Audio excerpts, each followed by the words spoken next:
Good evening, my lovely viewers. How are you doing tonight? Thank you so much for staying, of course, with us here on TV47. This is Say What? Say What? And you know, Satos, it's normally a good time right here in the studio. Well, we have a fantastic show tonight. Of course, we have the top stories, of course, from all over the country. But apart from that, we have Say What? Say What? And you know what? We have Pastor Sue, who's going to be joining us. And tonight, we have a new guest, James Kanyoni, a wellness coach, who's going to be talking to us, of course, together with Pastor Sue about men's health. Yani ikitu ya men's health inasumbua watu sana, inatusumbua sisi wote. We're like, you know what do we do to make sure that men feel, mentally healthy? And that's going to be a fantastic conversation. As you know, Pastor Sue akiwa in the building. And I think tonight, the husband, Pastor Munene, the lovely Pastor Munene, is going to also be joining us right here in studio. I can't wait for that conversation. Remember, unaweza tuongelesha, unaweza tuma video, message, everything, of course, in terms of interaction. I can't wait to hear from you guys. Let's begin the show, of course, with the highlights. Take a look.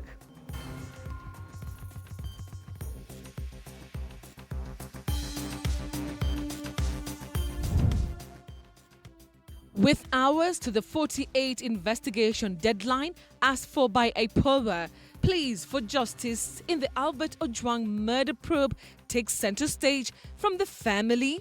Mwenye kusema huyu mtoto wangu ameongea kuhusu yake mbaya juu yake. Huyo ndio namtaka nimuone. They accused Mr. Talam, by the time he left the office, handed over, everything police was working as it normally works. The clergy. They undertake thorough and speedy investigations. And teachers. It is not business as usual. Monday is the day. Take it to the bank. Justice for Ojwang. Police launch investigations into the aircraft crash at Viramboni village, Ndavaya, Kwale County, where 2 Kenya Air Force military officers perished. Over 60% of human-wildlife conflict cases in Tsavo exacerbated by global warming and erratic rainfall continue to strain the fragile coexistence between people and animals. But there is hope through local children making conservation a family effort. Fire spreads really fast when it's put on trees. Now that really moved me, and I decided now, instead of now letting the environment to take care of itself, we have to now put in action. Well, thank you so much for joining us tonight on Say What, of course, on this 14th day of June 2025. Let's begin with our top stories tonight. And our sign language interpreter is Walter Juma. Now, the anger is palpable from Embu to Kisii. Teachers under Kupet are taking to the streets, holding candlelit vigils and demanding the arrest of Deputy Inspector General Eliud Legat. Now, the call for justice is growing louder. Teachers vow not to go back to work or knock down their tools until justice is actually served, and even threatening to suspend learning from school. Take a look. Anger and sadness echoes throughout the country. The mysterious death of Albert Ojwang while in police custody has ignited the national firestorm led by teachers under the Kenya Union of Post-Primary Education Teachers, or KUPPET. In Embu County, teachers held a vigil in honor of their colleague. KUPPET Executive Secretary Jacob Karura accused this Teachers Service Commission of abandoning its duties. Under the solemn glow of these candles, our hearts heavy with grief, but also burning with a fierce resolve for justice. We are here to remember, to mourn, to demand answers for our departed colleague, Teacher Albert Ojwang. In Kilifi County, a march led by the KUPPET officials Opolo, Rispa Anjawa and Karen Auma shook the town of Malindi. Teachers here threatened to paralyze learning nationwide. Monday is the day. Take it to the bank. Justice for Ojwang. You shall not kill us. Justice for Ojwang. In Kitui County, teachers held a moment of silence and prayers under candlelight. Kupet Branch Secretary Kyoko Mutua called for global protection for educators. Ombi letu ni wenye wote wametajwa katika hiki kitendo cha unyama, wote wenye wametajwa wajiuzulu. From coast to western Kenya, one message is clear. Teachers will not be intimidated. The death of Albert Ojwang has become a nationwide symbol for a broken system. And as the protests grow, the question echoes through the country.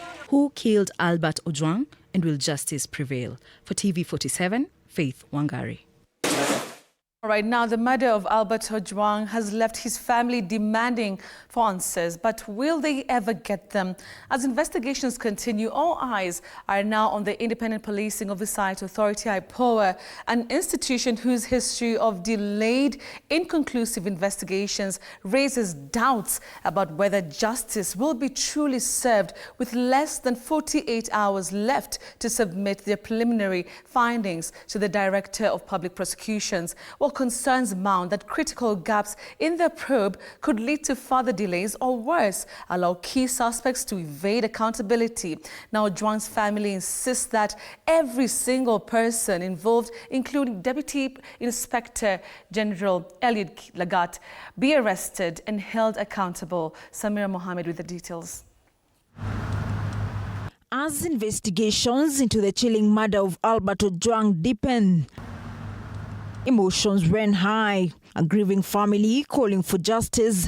The family of the beloved teacher and former influencer now demands that the Independent Policing Oversight Authority fast-track the probe into his death. We are crying for justice. We want justice done. That will aid in the healing. You know, no amount of compensation can pay for the life of an only son. Albert's loved ones, devastated and seeking closure, urge the police watchdog to conduct a swift and impartial investigation. They insist that every single person involved, including the complainant, Deputy Inspector General of Police Eliud Lagat, be arrested and held accountable. Perpetrators of this offense, are brought to book. They are arrested and be allowed to explain why they did so. Albert Ojwang was apprehended by DCI officers on Saturday, 7th June 2025 at his parents' home in Homa Bay County. Hours later, he was transported to Nairobi's Central Police Station, where his life met a brutal end. Amid the storm, Defense Attorney Danstan Omari has stepped forward, confirming that his client Samson Talam was arrested on Friday and is now being held at Langata Police Station. Omari further claims that on the night in question, the Central Police Station OCS was conspicuously absent, raising even more unsettling questions. Mr. Talam, by the time he left the office, handed over, everything police was working as it normally works. All eyes are now on IPOA, with less than 48 hours remaining to submit their preliminary investigation report to the Directorate of Public Prosecutions. Sources indicate that gaps still exist in their findings, raising concerns that they may request more time to complete their probe. The Independent Policing Oversight Authority has faced repeated criticism over inconclusive investigations. The death of Albert Ojwang has intensified scrutiny as citizens, human rights groups and activists demand transparent and decisive action from IPOA.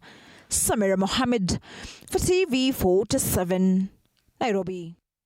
Now, away from the Ojwang murder probe, motorists will pay 2 shillings 69 cents extra more per litre for super petrol following the latest price review by the Energy and Petroleum Regulation Authority. Now, as a result, petrol will now retail at 177 shillings 42 cents per litre from June 15th, 2025 to July 14th, 2025.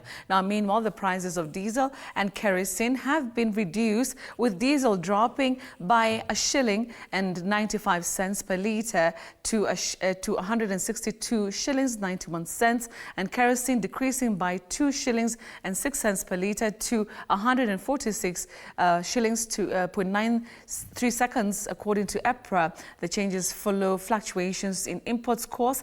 Now, the average land cost of super petrol rose 0.35%, increasing from US dollars 588.16 per litre.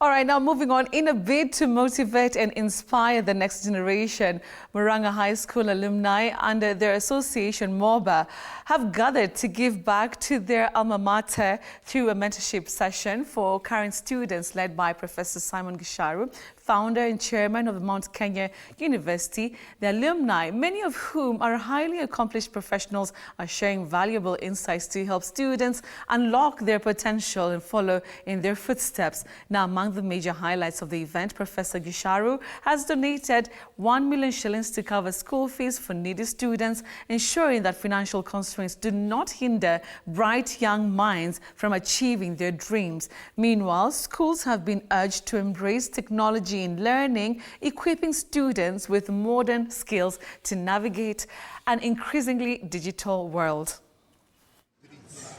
We feel great. It is nostalgic to feel back at home, and we are happy. On behalf of Murang'a Old Boys Association, all of us schooled in this school. We left in different years, and we've been meeting, we've been engaging, we've been supporting the school, and today we are here to give back to the school. And we are here to encourage the boys and tell them that indeed they should not think they are small. Others have passed through this institution and made it in life. Also for them, they can also be able to do so. And so we are here to interact with them, not in our positions, but as boys. We will all be boys. It's only that for them, they will be the current boys, and us will be the old boys. I have a small donation of about 1 million shillings, which I will...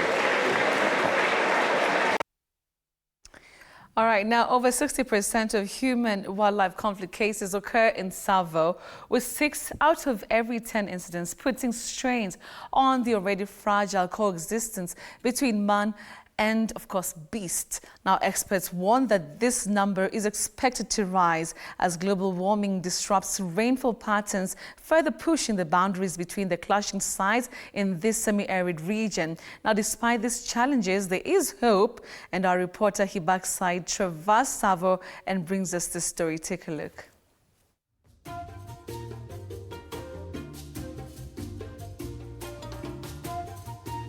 In the heart of Kenya lies a land where giants still roam. Tsavo, the cradle of wildlife and human dreams alike. But as the sun sets over these ancient plains, a new generation is stepping up to confront a modern battle, the clash of survival between man and beast. Ng'ambo ile haijapata mvua vizuri. Hakuna mnyama utapata huko. Hata simba wote wametoka kufuata wale wanyama. Hata leo kuna mbuzi ambayo wamekuliwa, mbuzi 8. Leo tunapokaa hapa, wamekuliwa mbuzi 8 kwa boma fulani, na bado sisi tuko na hawa wanyama tu. Madam PS, hii ni community ambayo imehifadhi wanyama kwa muda mrefu, lakini ni community ambayo imewachwa kwa muda mrefu. Stanley Sampiroi, a herder, has had many confrontations with the wild animals, and so has his community. These confrontations are at times uneventful, while other times they turn deadly. During El Nino rains, tuliua simba 29. ikakufa, lakini hakuna faida tulipata. This is not an isolated incident. As Kenya's wildlife population grows, so does the tension between communities and the wild. We are in a watershed moment. Kwa saizi tukienda kuangalia mbele, watu wajue kwamba whatever natural asset you have, iko na a lot of value, and we need to preserve it. Elephants alone now number over 15,000 in Tsavo, according to the Kenya Wildlife Service. But these gentle giants, searching for water and food, often trample crops and threaten livelihoods in neighboring villages. Maybe let's just talk about human-wildlife conflict. We are seeing so many cases. We keep on talking about how toxic this relationship is between humans and wildlife. How exactly are we faring on? Are we going towards the right direction? Do we have a solution for this? Seasons for sure have changed. You know, water sources have, some of them have dried up. And most probably that is what also has been driving animals, you know, the wild animals into people's homes, looking for water and the like. But again, going back to the issue of you know, coexistence, it is important to note that today we in Kenya we have a wildlife coexistence strategy, which outlines very clearly how communities are supposed to interact and live with animals. In these communities, fear and frustration mount as human-wildlife conflict claims lives and livelihoods. Yet hope glimmers on the horizon. Someone trusted us, believed in us. Some of us were encouraged, others were not. We hope for you, we shall work with you to encourage you that everything is possible. Sparked by these determined students who believe coexistence can flourish. A few years ago, let's say 30 years ago, an area like Kyallo or Tsavo, we didn't have issues of do people want to coexist with wildlife, do they have to make a choice? But today, the wazes that were there that comfortably coexisted with wildlife are getting out. And the people who are now managing the land are these young people. Taking a keen interest in wildlife conservation, ecotourism and building bridges between communities and the wild, Abdurrahim Godana and Zipporah Mumo are among the 5 beneficiaries of the Wildlife Conservation Project by AWF, spanning over 20,000 schools, with the aim of bolstering efforts of wildlife conservation in the most smallest unit of the community, the family. I remember at a time in Tana River where somebody just put fire into vegetation without caring. So this really moved me, like what's wrong? Like why can't you now just look at the environment and take care of it instead of burning it? Abdurrahim Godana blends tradition and conservation to build bridges between people and animals. Charcoal burning, we look for other alternatives, like we have tourism. We can start tourism like, let's say like a national reserve there, where we host manga bays and the rare colobus monkeys. And also in loss of habitat, it's just simple now to just leave the trees because the trees also provide. So if we stop the loss of the deforestation, we also stop the loss of habitat to wildlife. Zipporah Mumo dreams of showcasing Tsavo's hidden wonders through ecotourism. In my community, the environmental challenge that they face is lack of rain, and then when I start planting trees, it will improve the rain pattern. We've realized that for as long as there are no benefit and revenue streams, conservation incentives are low, and therefore there is more conversion of land from conservation to either settlement, agriculture, commercial purposes. So we are going on a serious deep dive to look at how can conservation pay. It's a grueling task though. While the government has significantly increased compensation allocation, data from experts reveals a persistent and widespread problem. Between 2014 and 2021, the government disbursed 206 million shillings in compensation for human-wildlife conflicts in Taita Taveta County alone. This covered 16 deaths with 80 million shillings, 67 injuries compensated with 12.5 million shillings, 228 cases of crop destruction costing 106 million, livestock predation costing 6 million, and destruction of houses at 5.1 million. But that's not all. The problem extends far beyond compensated cases. As of 2021, pending compensation claims in Taita Taveta County included 12 deaths, 838 cases of crop destruction, 9 injuries, and 155 reports of property destruction, indicating a substantial backlog and ongoing incidents. A study conducted in the Savo Conservation Area from 2010 to 2013 highlighted the prevalence of different types of conflict. Crop damage accounted for a staggering 83% of human-elephant conflict incidents, followed by property destruction at 8%, human injuries at 5%, and human deaths at 4%. The financial impact was significant, with the total value of crop damage, human injuries and deaths reaching 32.6 million over the 4-year period. Let's expand this perspective to the entire country. From 2017, we saw a grim total of 388 human deaths and approximately 2,100 injuries attributed to wildlife encounters. The impact of these conflicts is not limited to humans. In 2021, Savo National Park reported the deaths of 78 elephants due to poaching and climate-related factors. Additionally, 32 buffaloes, giraffes, zebras, and other small game animals perished. Increasing droughts have exacerbated the situation, leading to the death of nearly 1,000 elephants due to water and food shortages. This is an arid area. This is a semi-arid area. So meaning water is a problem. And also we receive rains at most 3 months in a year. So meaning 9 months in a year is always dry. But even this has been made worse by the climate change. In a positive step towards addressing the crisis, communities are proactively adopting alternative crops less palatable to wildlife, such as sunflowers and green grams, and employing natural deterrents like apple hedges.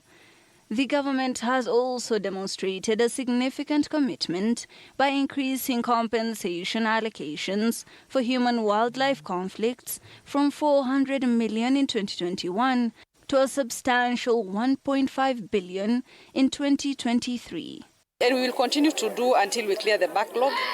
We have introduced a digital system to fast-track the process, because typically it can take even 1 year for a form to be lodged and processed. Africa Wildlife Foundation's Margaret Marayan, however, sees the potential in the youth bulge. At least 46% of Kenya's population is between 7 and 35 years old, with 27 million between 7 and 17. She says these young minds could learn to view elephants and other wild animals as allies rather than enemies, a sentiment shared by stakeholders in the sector. Our entry point is the organized and availability of wildlife clubs or other conservation clubs in schools, whereby these young people can be a target point to reach out to their larger enrollment. The AWF vision is, of course, community-led conservation. And community is not community without the young people, unless we are talking about the living dead. So if it is community, it is the young people that we have. It's building their capacity to take over that work. It may take time, but it's a gamble they're willing to take a chance on. We are not plugging them from their communities, but rather taking them and planting them as seeds of change in their communities. And they can only achieve that through executing those projects that communities can also benefit. These students are rallied to this call with school wildlife clubs. For Dr. Njagi, conservation is a lifelong calling, spanning generations. Through the wildlife clubs of Kenya, they have enrolled over 1 million students across 20,000 schools, with an average of 350 students each year, pushing the cause through conservancies and savannas. One of the initiatives they push is having beehives for fences between community land and the wild. According to the Kenya Wildlife Service, these innovative beehive fences and exclusion zones have cut incidents of crop raids by 90% in some areas. We are talking of human-wildlife coexistence. The reason why we are replacing conflict with coexistence is because we want to educate people on how to live harmoniously with animals. According to the Savo champions, the balance is delicate but not impossible. Abdurrahim and Zipporah are proving that the story of survival doesn't need to be one of conflict. It could shift to that of coexistence. It is here with us, and I think this is where now, all of us are called upon. We have to talk to everybody to rise up and do those small things that they can do to make sure that we mitigate climate change. A rallying call that this land belongs to all, humans and animals alike. Hibak Said for TV47.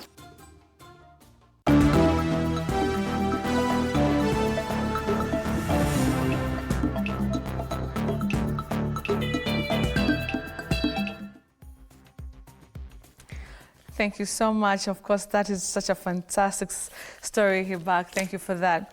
All right, now let's move on to some sporting action. And the Africa Youth Scrabble Championship, have you ever heard of that?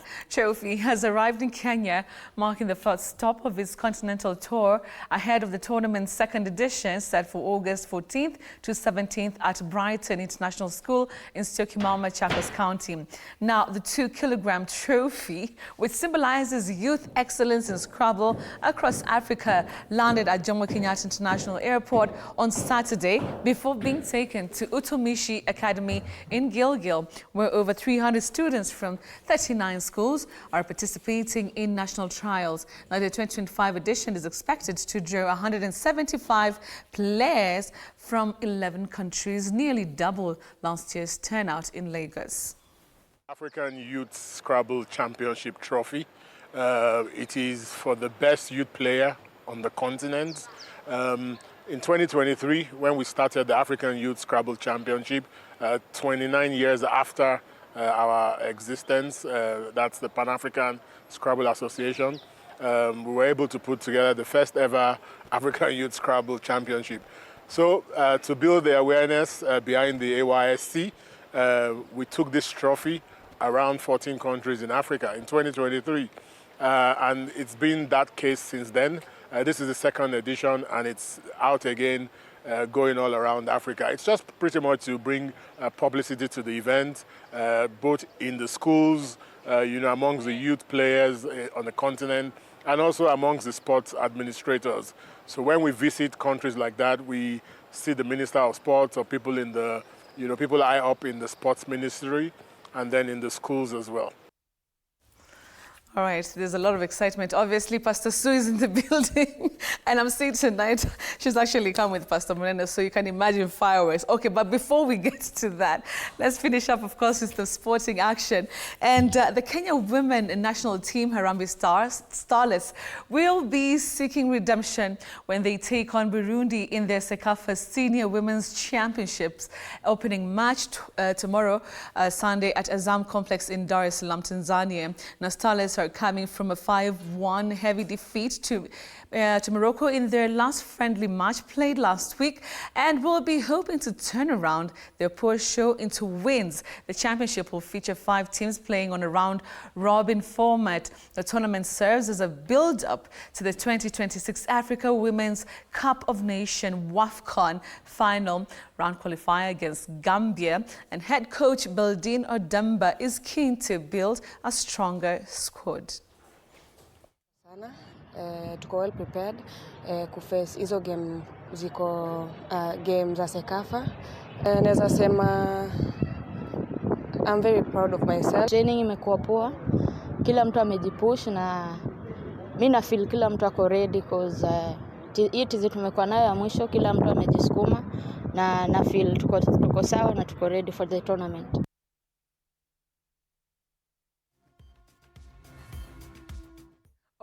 Okay. So this is the moment where we bid goodbye to the top stories of the day, the serious parts of the show. But of course, we have a very important topic to discuss tonight, and we have a fantastic panel. I don't even know if to call Pastor Sue part of the panel.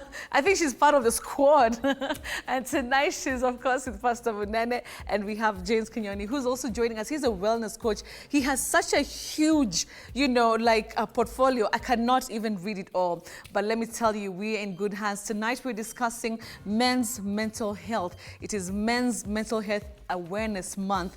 And you know what? We want to make sure as we tune the women, that's what Pastor Sud said, not me. Of course, we're also taking care of the men. We started this conversation last night, and we are completing it tonight. So don't go away. We're coming right back.